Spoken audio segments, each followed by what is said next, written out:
Hi everyone, welcome. I'm Natalie Alexander and welcome to the Commons here at the UN Library and Archives Geneva and to our playlist, The Journey to the Summit of the Future. As the summit approaches in September, we're here at the library to discuss and debate some of the substance and the issues that this global meeting will address ahead of a new pact for the future on how international cooperation and multilateralism can better serve current and future generations. And one of the questions at the table is the United Nations system itself and its relevance today. The UN system is present in almost 4,000 locations around the world. Is it adaptive, creative, and responsive enough to the critical and complex challenges we're facing? We're here to explore some of these questions with Lauren Parater, who is from UN Global Pulse. Lauren, thank you so much for joining us today. Thank you for having me.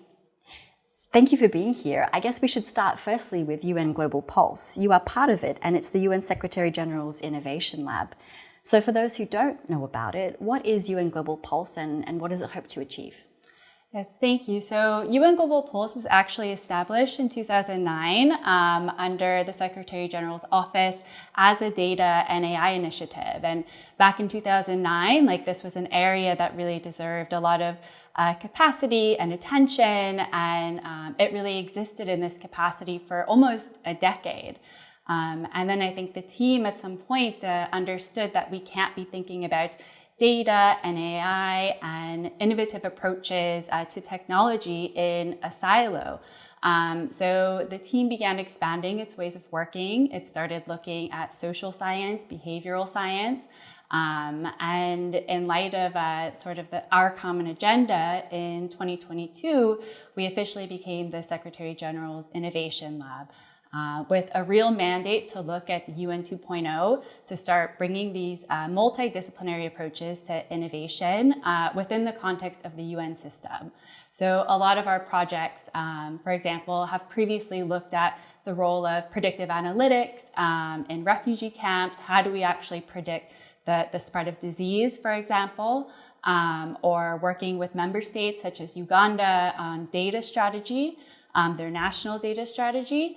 And then over the last couple of years, we've really been focusing our attention on how we can bring this vision of a UN 2.0 multidisciplinary work and also this huge piece around culture that allows for these different skills and capabilities to thrive so that we can work really towards this vision and transformation of the UN for the 21st century. Yeah.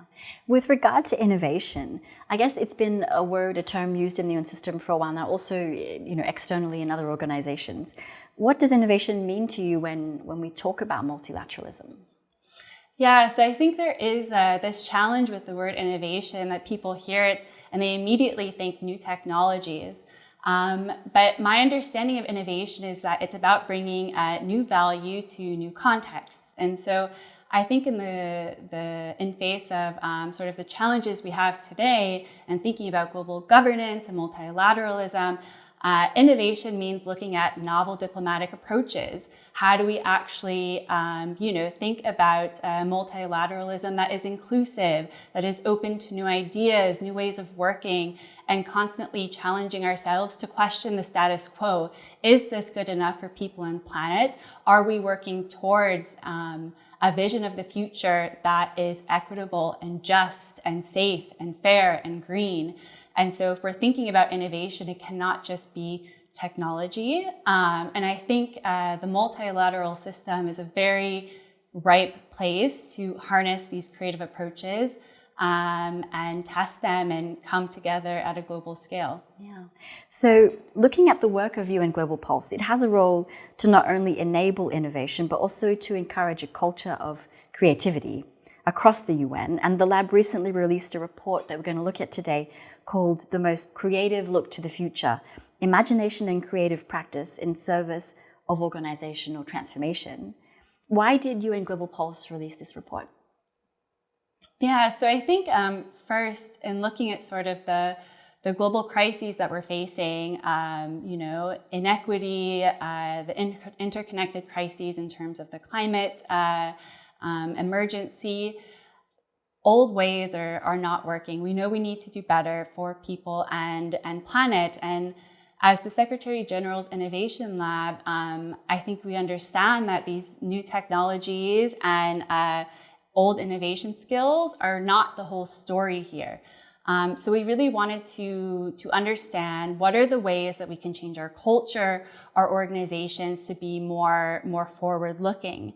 And so we really wanted to understand and explore creative practice and imagination as essential work to do this. So how can we look to new ways of envisioning how we relate to each other, new understandings of solidarity, belonging, and even basic things like how are we running meetings, who is in the room for decision making, and what ways can we really reinvent the wheel when it comes to how we relate to each other on a global scale. So we really wanted to embark on this research to understand what is the value of art and creative practice and imagination to work together with these innovation skills that we know are so critical towards moving towards that UN 2.0. Yeah, it's interesting when you talk about imagination, because I can also reflect on that. As part of the Library and Archives, we are the custodians of the League of Nations archives as well. So imagining going back to our history and what the role of creativity and vision played in also the creation of the League, but also the creation of the UN. So in terms of the report itself, tell us about the key findings that are there. In your view, what do you think is the most interesting argument in the report and what this means for multilateralism? Yeah, I mean, in terms of the findings, we learned so much from so many people in the interviews and through the different desk reviews that we did. And at the heart of the findings are really promising practices of what art and imagination can offer the UN system. And for example, it's like sitting with complexity and uncertainty, which we know we face every single day within the UN. It's looking at offering us new temporalities, long-term planning. How do we act alongside current and future generations? How can we also think about practicing the worlds that we want? And so we not only brought in all of this evidence and insights from what had already been done, but we also offered a set of recommendations for people who want to start practicing this today in their everyday work. But I think what was most surprising for me was how much of this is already going on in the public sector and also in the UN. One of the examples that we include, for example, is the UK Policy Lab. And they've basically embedded artists into their different policy teams, not there to really serve as a response to the work that they're doing, but to sit there, to put them in the decision-making process, to upend norms, to think about how they can bring new ideas, new perspectives, new skill sets to what they're doing in policy making. And this is not new. We saw this in, for example, the city of Mexico City back in, I think it was 2013, set up an innovation lab and a chief creative officer to do exactly this. How do we bring transdisciplinary teams to think about policy making in new ways and to have that energy really situate the conversation and bring these different approaches together. We also see this, for example, in academia. ETH Zurich, they have an AI center where they also bring in artists and creative practitioners to work alongside their engineers. CERN, which is also based here in Geneva, have a huge artist residency program. So a lot of these ideas and examples have been really tested and bringing evidence of what creative practice and art and imagination can, offer us in terms of imagining our ways of working. And I think as well, a really positive thing that came out of the research was this is also happening in the UN already at many different levels of the institution. There's this great example from UNDP's Accelerator Lab in Tunisia called Utopia for Change that basically brings together young people to give their voice to the country planning process. And they use cinema, video games, literature to help them capture their voice and discuss the futures that they want to bring into the country planning process. And I think in terms of what this can offer multilateralism what was most surprising to me is that, creative practice and imagination is not just here to offer us these visions of the future of what could be, but what people told us is that we have to start practicing these worlds now. It is not just about creating these grand visions, but we need to be bringing these behaviors, these ideas into this very moment. And I think the summit is a perfect place to have these conversations and say, yes, the summit of the future, this is where we're going, this is what we want to be doing, and how can we bring that in the present and start practicing the worlds that we want today? Yeah, I wanted to look a little bit more about practical application with you a bit later because it's very interesting what you're saying there. But there is a part of the report that I did find interesting, and it relates to a crisis of imagination, and you've mentioned this a little bit in your response, but that this crisis of imagination is contributing to the global challenges we're actually facing, as well as limiting our ability to achieve the SDGs or the Sustainable Development Goals. Tell us about this. What's your response to this? Yeah, so this language of an imaginary crisis is something that was coined by UCL professor Jeff Molgan.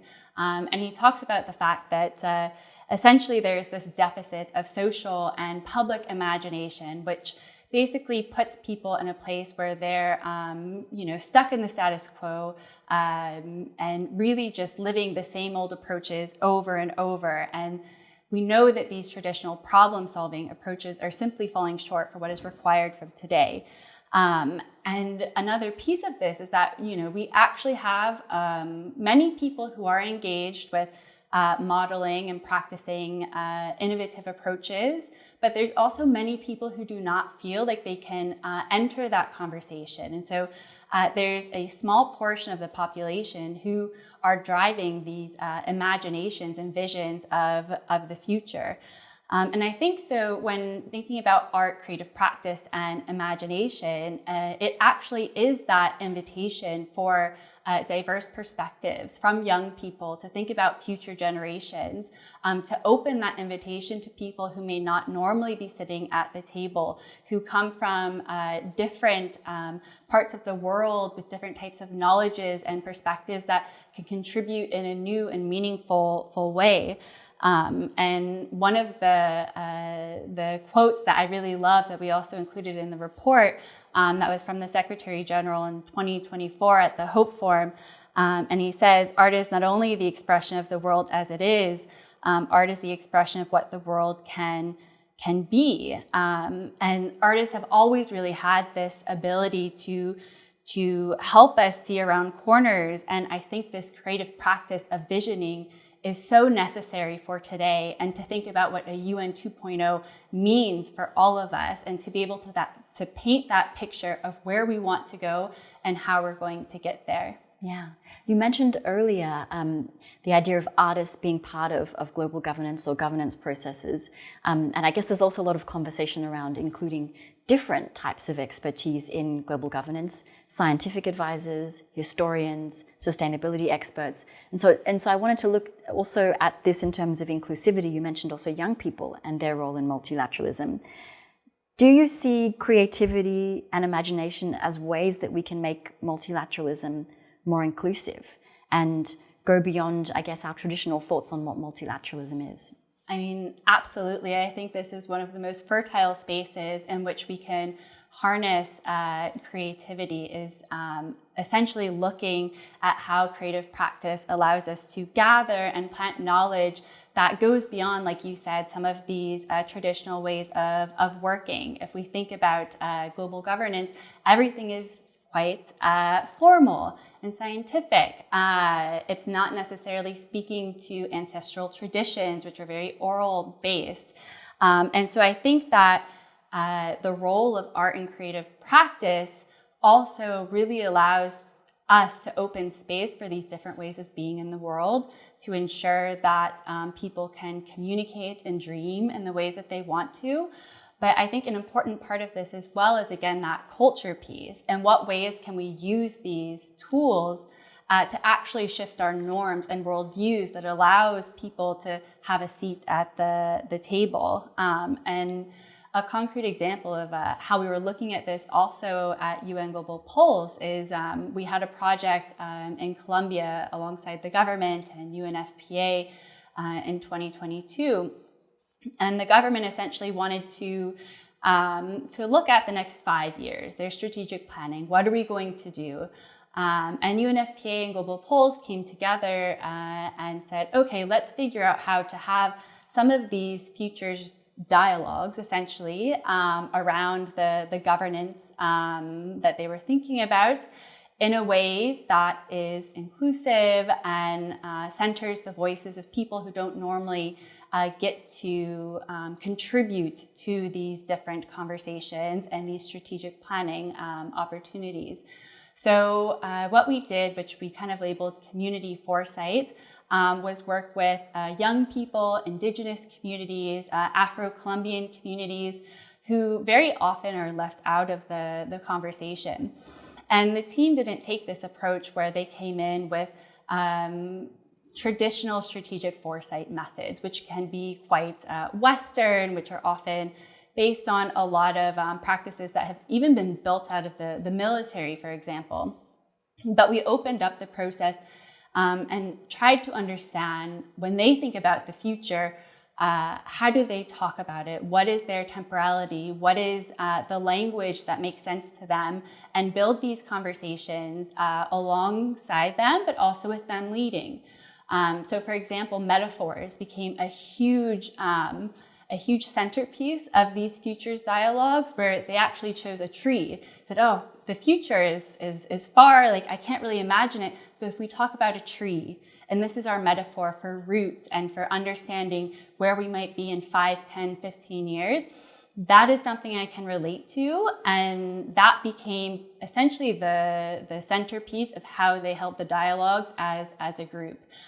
There was also a lot of attention given to the rituals that they have in the community, how they wanted to bless the space, or think about play in terms of the way that they were holding these conversations and discussions together.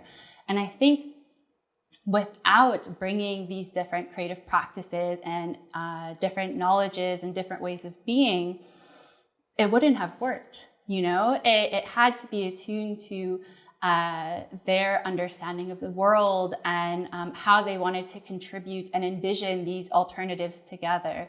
We can't just come in and say this one approach will work for everyone that we speak to.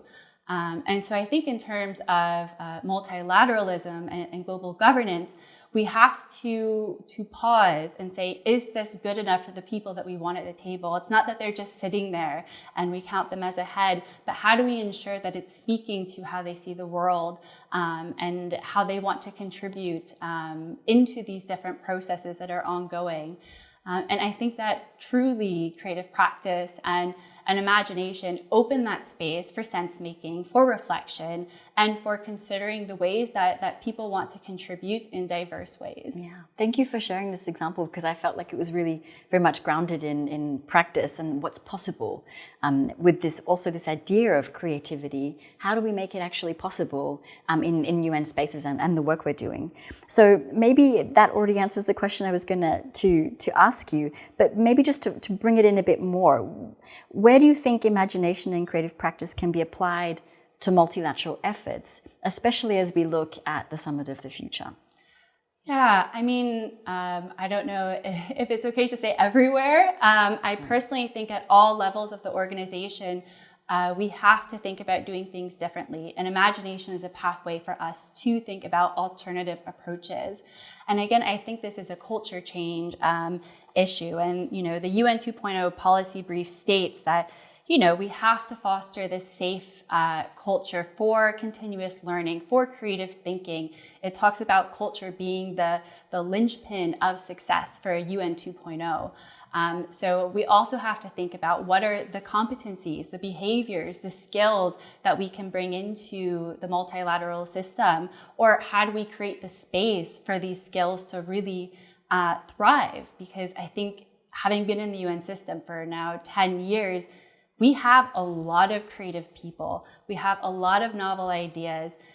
It's about opening up that space and our ways of working to embrace things that are different. Yeah. And one of the things that we also created quite late into the design of the report is what we call a competency model, and it outlines different behaviors and skills and attitudes that are required to use creativity for innovation and impact. So anyone, different levels of the organization who wants to know, okay, this all sounds great. It's like, these are beautiful examples, but like, how could I ever start doing this in my day-to-day? We wanted to offer this as an invitation for them to think about what are one or two behaviors that they could actually bring into their team. How could they run a meeting differently? Could they have a seat at the table for a young person, for example? And in addition to the competency model, we also offered a workbook, again, like just to get people thinking about what are some exercises that people could bring into their daily work within the UN system and the wider public innovation space. Yeah, we'll make sure we have a link to the report so that people can see those models in the description for today's episode. You mentioned UN 2.0, and so let's look a bit more deeply into that, especially to give a bit more context to what it's about. The Summit of the Future is being informed by the High-Level Advisory Board's report on effective multilateralism and inclusive multilateralism, as well as the Secretary General's policy briefs. And one of those briefs is on 2.0, UN 2.0, the Quintet for Change, as you mentioned. And this lays out, these key capabilities that will be needed for the UN network to become more agile, effective, more relevant across the system. And in the report, there is a lot of mention and work on data, the digital aspect, innovation, foresight, and behavioral science. So linking these two, how do you think the principles in this report by Global Pulse can support these capabilities, and should even more creative disciplines be part of UN 2.0? Yeah, thank you for this question. I mean, I think ultimately the UN and the world needs to be reimagined anew. We need to rewire our understanding of what belonging and solidarity looks like, and mindsets in terms of how we do this work, how we include future generations, how we take planetary considerations into that. And I think that the Quintet of Change is that starting point for us. We have to embed these skills. But imagination is there as a cross-cutting sort of support tool to help them all thrive. If we think about the future of data, like that in itself is a huge challenge, especially AI. What does ethical and responsible data look like, especially in terms of global governance? And imagination can sit hand in hand with these capabilities and offer pathways to envision where we want to go, paint that picture of where we would like to see our organization in 5, 10, 15 years. But again, I think looking at the UN 2.0 policy brief, it argues that culture, again, is at the heart of this work, and that it's great that we have these skills and we need to focus on how we create the space for them to thrive so that we are a future-oriented organization, but that has to be done hand in hand with the culture piece. And this is also coupled with this idea that we need to, have an inclusive approach here as well, gender equality, geographical diversity.